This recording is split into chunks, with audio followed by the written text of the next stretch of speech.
So as you guys saw, we did all the sheathing, and there's really not much to that. You're just nailing it into your studs, into all your framing. I got it nailed down into the rim joist, like I was showing you in the previous video. So all that is on. And now I've started going with my ceiling joists, some of them. So I wanted to get these up here before I started doing my rafters, because I want to throw some boards across these and kind of use this as a scaffolding while I do my rafters. That way I'm not way up in the air. So that's tomorrow's plan, is to start going on some of the rafters. I want to get all the rafters up and then cover it with underlayment just to keep the rain off this, because that plastic's not very reliable. And I had a couple leaky spots, so some water got on the floor. Nothing too bad, but yeah, I'd rather have the rafters up and just get this entire thing covered as soon as I can. It's pretty much impossible to build anything in the Midwest anyways without it seeing rain at some point. But the sooner I can get this covered, the better. But I officially think it's time now. I'm gonna start clearing some of this brush around the cabin. They're all smaller trees, so it shouldn't take too long, but it'll be quite a bit of brush. I'm just gonna pull it off to the side for now, and then I'll pile it up and burn it sometime this fall.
Well, unfortunately, it looks like I'm about to get rained out and be rained out for a couple days.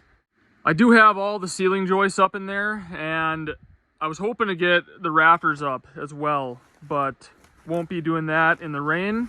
However, I was able to assemble a couple rafters. So I got a whopping 2 done. I think there's 21 or something on this cabin. I would have been able to get all of these at least assembled tonight, but with the rain, it's not gonna happen.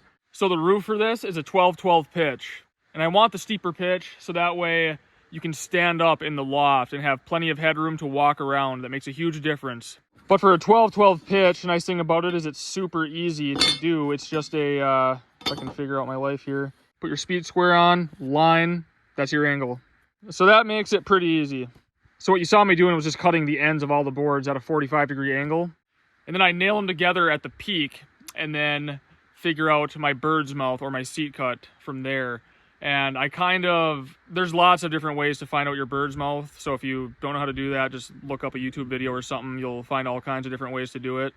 But what it does is it gives you a nice flat surface to sit on your top plate. And it, your top plate's like this, it gives you a nice seat cut for your rafters to sit on. So some people call it a seat cut, some people call it a bird's mouth. But kind of the way I do it is I get it up there, I'll do my seat cuts, and then I make sure I have one that works, that it comes out dead center of the cabin. I have the same overhang on both sides, everything. And I hold one up there, get it up there, set it up there until I'm happy with it. And then I use that as a template.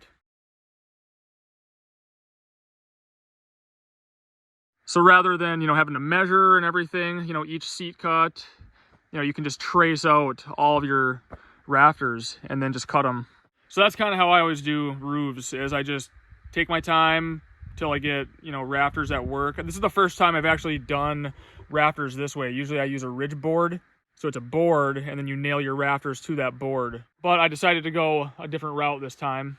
But I just got all cleaned up. I wanted to clean up before it rained rather than having to do it in the rain. So I'm thinking I'm about ready to head out of here. It's gonna rain any minute and rain for pretty much 48 hours it looks like. So won't be getting much done this week.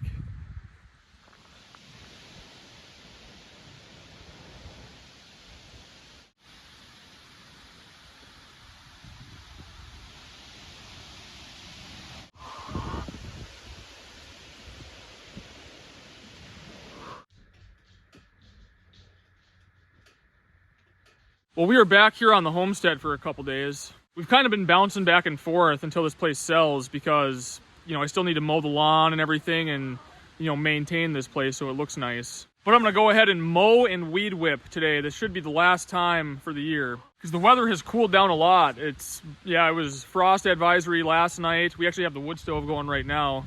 So I'm gonna mow quick. I'll have to use the push mower because that's all I have here right now. I'll weed whip, and yeah, that should be it for the year. And then later this afternoon, we're gonna head out in the woods and scout for some deer because bow hunting starts in about a week.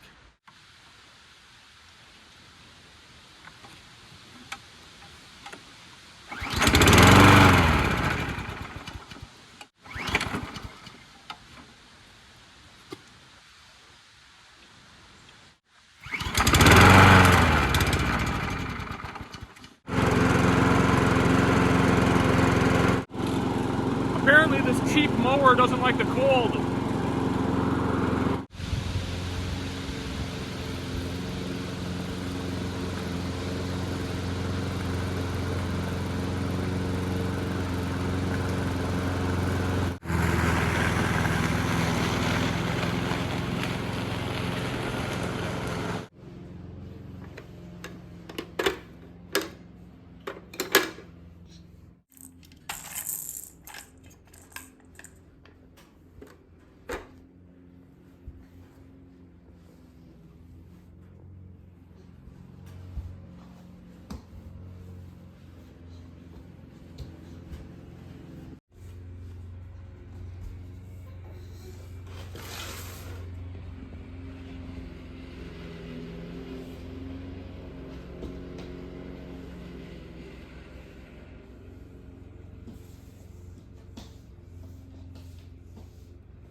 Is that Dada out there?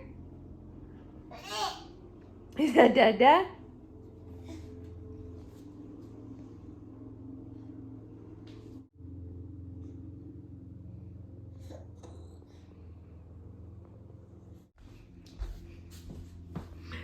Is that Dad?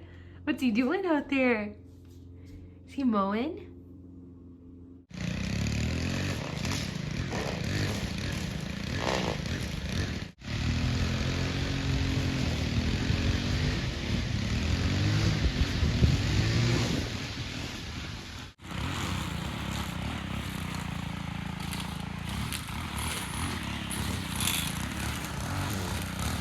Well, I think that looks a lot better. That could be the last time I have to mow this year. Maybe one more time. We'll see.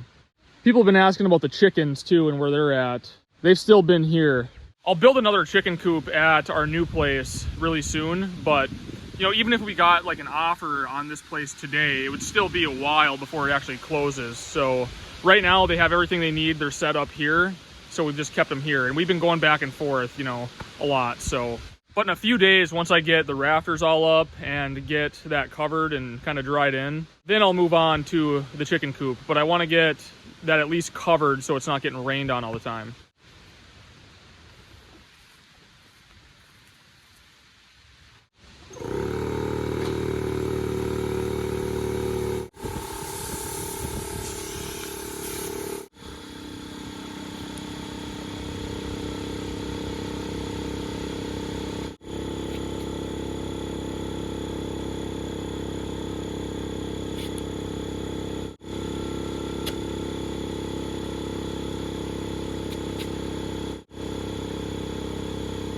So this back tire on the van started to leak like a month ago. I put air in it like every 4 or 5 days. It's kind of a slow leak, but it's gotten worse now that it's gotten colder. But I had a spare, but then we were doing some stuff with family on Labor Day weekend, and on my way home, I ended up hitting something in the middle of the road, and it popped the front left tire. So I had to change this tire out on the side of the highway, which was not fun on Labor Day weekend. The road it happened on is not normally busy, but because it was a holiday, you know, everybody's pulling a camper and a boat, and everybody was up north, so tons of campers and boats going right by me while I was changing the tire. So anyways, that was not a fun feeling trying to swap out a tire, you know, with, you know, campers and boats, you know, flying by you 3 feet away. So now that's the spare. This tire leaks. This one can probably be plugged, so I'll probably just have to buy one more tire because I want to have a spare. I just need this van to get me through hauling the rest of my materials for the new cabin, which is pretty much just the metal. So if I can get through that, I'll be happy because this thing is pretty nice for hauling lumber. So now Skeeter and I are gonna head out in the woods and scout for some deer a little bit and see what kind of deer sign we see. I like to take the van in the woods because I don't really care about it. So I don't care if branches rub up against it or, you know, if I hit something or whatever. We'll try to keep the truck nice, at least for a couple years.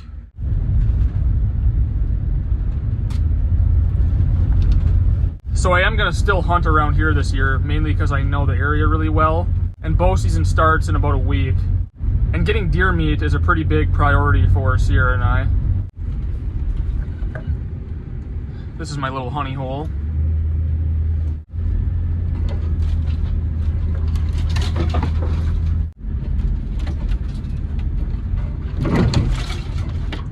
This is why we take the van. So this is my spot. Parking spot, and then we head through the woods this way a little bit, but I've gotten a couple deer back in here, so we'll stomp around and see what kind of sign we see, but it's normally pretty good. So with deer hunting in Minnesota, at least it goes by zones, which are kind of like their own little counties. It doesn't go by county lines. It's kind of random, but each zone has different rules and regulations. So where our new property is, that zone is buck only. So you can only get 1 deer per year and it has to be a male. Where this zone here, you can get 1 deer, but it can be either a buck or a doe, which kind of greatly increases your chances of getting a deer. And I'm pretty much strictly a meat hunter. I don't go after like big bucks. I just want the meat. So that's what's important to me. So I have a much better chance of getting a deer here. Plus I know the area. Skeeter, come! So for this year, this is where I'm gonna be hunting until I scout around a little more at our new place there. But this is super thick looking right now because everything is still in bloom, but once fall comes and the woods thin out a little bit, you can see really good in here. It's a nice spot. So I just have a portable stand, and normally I put it up in one of these trees. I'll put it up in one of these, but this is kind of an intersection. There's several really well-worn deer trails that all intersect right in this little opening here, so it's a great spot. Plus it's kind of a hidden spot, you know, it's tucked back in the woods far enough where nobody really comes here. And this is public land, and the thing with hunting public land is, you know, if you're right next to like a main road or a main trail or something, there's gonna be other people hunting it as well. So then it kind of gets crowded, where if you're willing to go to spots that are hard to get to, or you're willing to work for it, not a lot of people want to work that hard. So if you're willing to go kind of far out in the woods, that's kind of the way to go, I think, if you want to have, you know, a good chance of getting a nice deer. But yeah, I always put my stand up in one of these trees, and look at fresh deer poop right here, so that's a good sign. But yeah, there's trail that goes that way, trail that goes that way, trail that goes this way, and then what I just came in on here, they walk through this too. There's some more sign. There's some more sign. I was kind of planning on hiking around and checking out a different spot, but why bother? I think we're good here. There's some more, nice and fresh. Skeeter, come! Skeeter, come!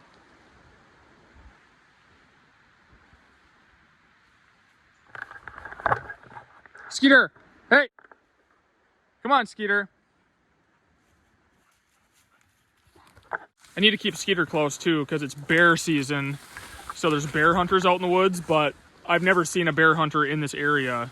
I know where a few hunt around here, but they got all their bait stations out right now and all that, trying to lure bears in. And I'm not worried about the bears, I'm worried about messing up somebody's hunt. And Skeeter's got a good sniffer on him, so I don't want him going too far from me. Well, anyways, mission accomplished. I've seen enough. We're gonna stick with the OG spot here. The nice thing about northern Minnesota is there's a lot of logging that takes place up here. So if you go near, all this where I'm at right here was all logged off not too many years ago. But all this new growth creates really good food for deer, so they like to come in here. All right, mission accomplished. The same time bow season starts, grouse hunting season starts too. But the problem with grouse hunting early on in the year like this is everything is still in full bloom, so it's pretty tough to see a bird, if Skeeter flushes one up. So I always try to bow hunt early on, in early September and mid-September. Hopefully get my deer then, and then switch over to grouse hunting once the leaves start thinning out a little bit. Actually, I am gonna hike in here and check out this other spot because it's so enjoyable to be in the woods right now. No bugs, cool temperatures. This is my favorite. I don't normally go into the woods too much during the summertime because it's so hot and yeah, the bugs drive you out of there. Once September rolls around, it's a nice time to be in the woods. I was looking on Onyx and there's this little lake up here that I've never been to, so I wanted to check it out and see if there's any deer sign back there or just see what it looks like. This is kind of a network of a bunch of ATV trails that just go for miles and miles and miles.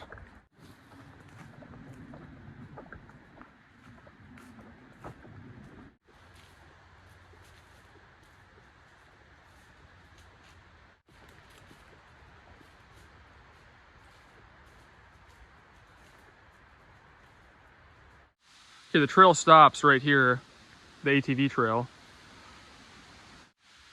Then I think the lake is through the woods this way. There's the lake.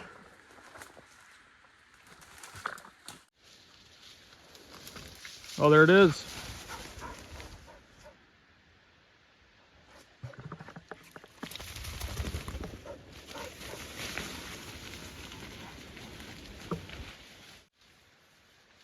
Look at Skeeter, just having a ball.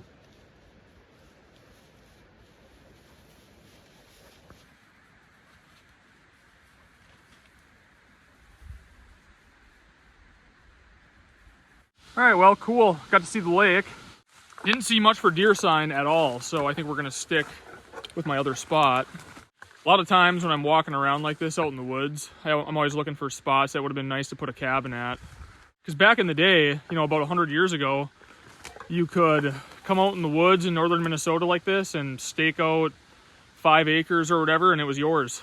But that was a program that they had because they wanted to populate northern Minnesota because it was so unpopulated that they were trying to encourage people to move up here. But I think a lot of guys got out of World War I, and then once they got out of the service, they came up here.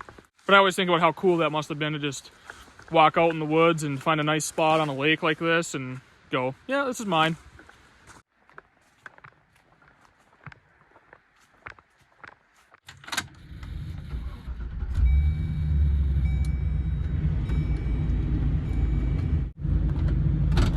It's chilly out.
Well, it was nice to get out in the woods today. I'm pretty excited to get out in the deer stand in about a week. I was hoping to have all the rafters up on the cabin this video, but the weather didn't really cooperate. So next video, we should have all the rafters up and have it covered and be out of the rain. So stay tuned for that. As always, I appreciate you watching, and I'll see you on the next video.